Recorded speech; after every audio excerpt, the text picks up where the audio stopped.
Hacking. You've seen it in movies, shows, and even the news. And most of these pieces of media use hacking as a plot device or an excuse to save on budget.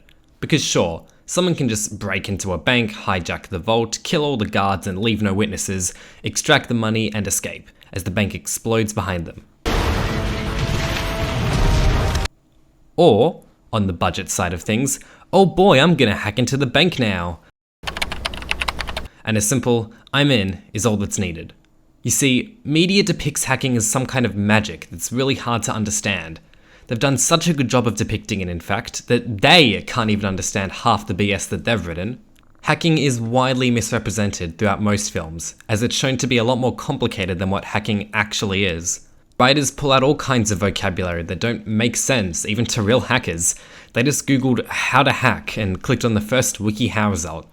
But don't take my word for it, here are some examples of how hacking is poorly represented in most movies.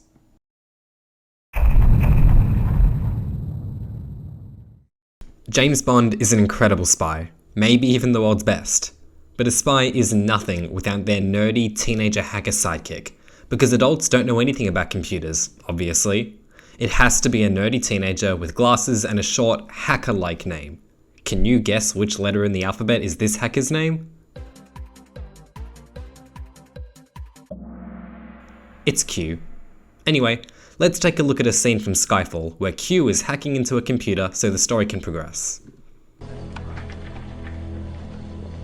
It seems to me he's done a number of slightly unusual things. He's established fail-safe protocols to wipe the memory if there's any attempt to access certain files. Only about 6 people in the world could program safeguards like that.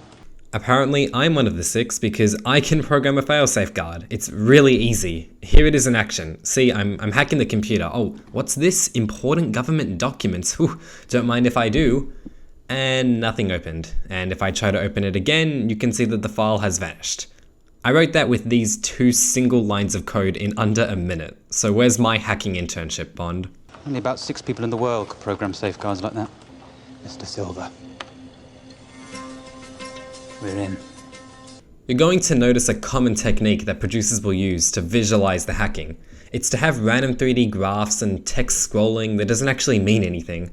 But it does look complicated, which further enforces how advanced these hackers are. Right then. Let's see what you've got for us.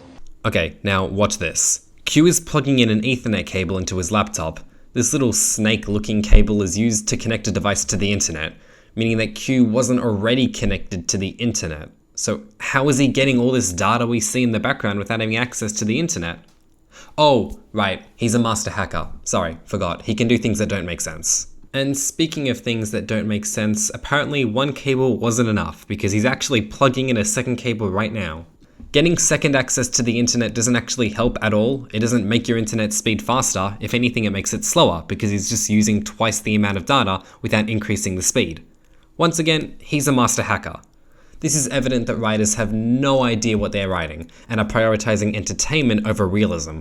Now we can analyze this scene all day, but I think it's time to move on to the infamous NCIS.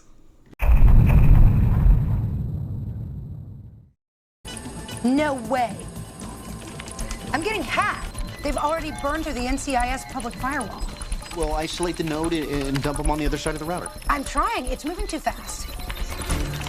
Honestly, thank God he decided to join in on the hacking. I was starting to get really concerned at how slow she was just typing random keys. If he didn't join in, I'm certain they would have been hacked. Oh, this is not good. We're using our connection to the IFIS database. There it is again, the hacking visualization. On this screen, random documents and graphs are popping up, coming out of nowhere. Of course, this isn't realistic at all. An actual hacker would just have a few single windows, probably just showing text with actual useful information. Random documents and pictures coming up on a screen just makes the viewers anticipate, as the scene is really fast-paced, with quick cuts and little dialogue extracts like, I can't. It's a point attack. I've no idea what a point attack is, by the way, but it sounds really complicated, so I should just believe that those guys are really good hackers.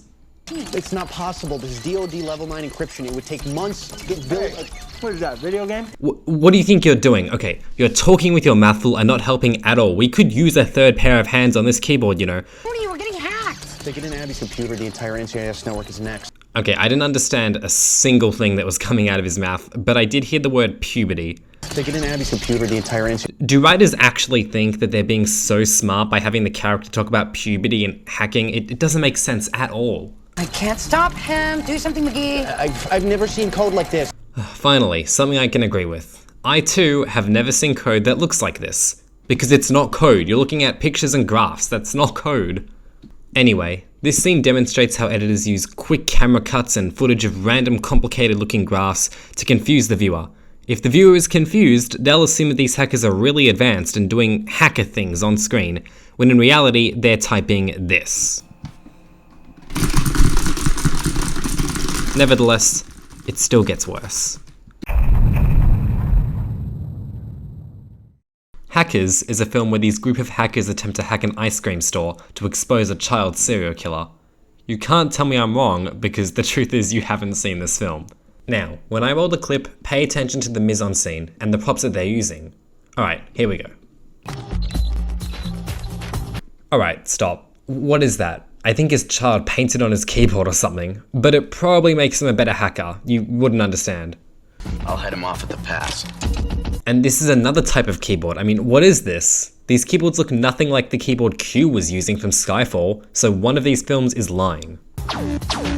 There's a new virus in the database. What's happening? It's replicating, eating up memory. What do I do? Finally, this is something that is actually realistic. The term eating up memory is when a program has something called a memory leak, which basically just means the program is unoptimized and uses a lot of computer resources.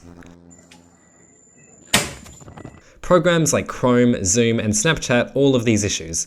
However, last I checked, these programs don't have Cookie Monster hacking your computer. A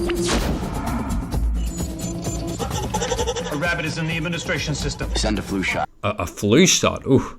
Well, I personally would have gone with the NCIS method and went with the puberty point attack. But I guess flu shot works as well, yeah. Someone talk to me. A rabbit replicates till it overloads a file, then it spreads like cancer. Cancer?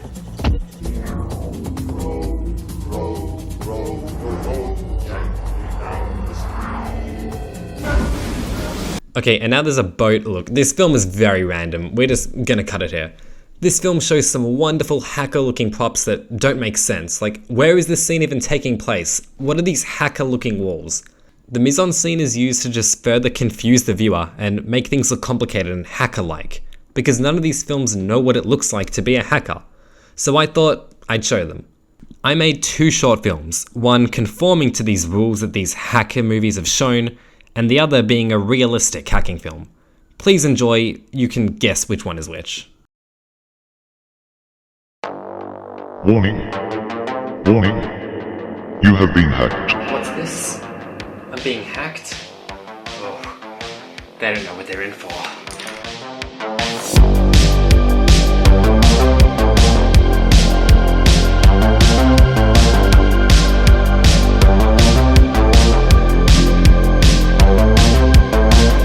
They're breaking through the firewall.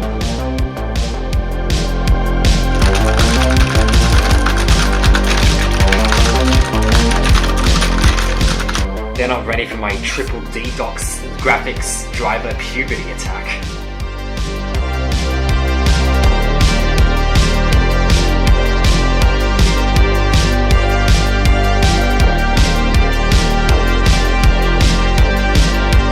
Boom. Get hacked.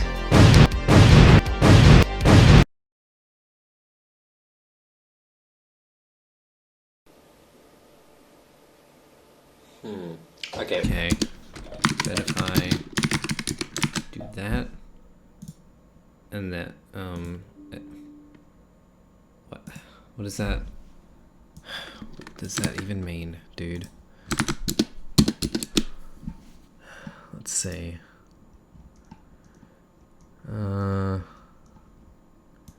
Maybe if I just copy and paste that, then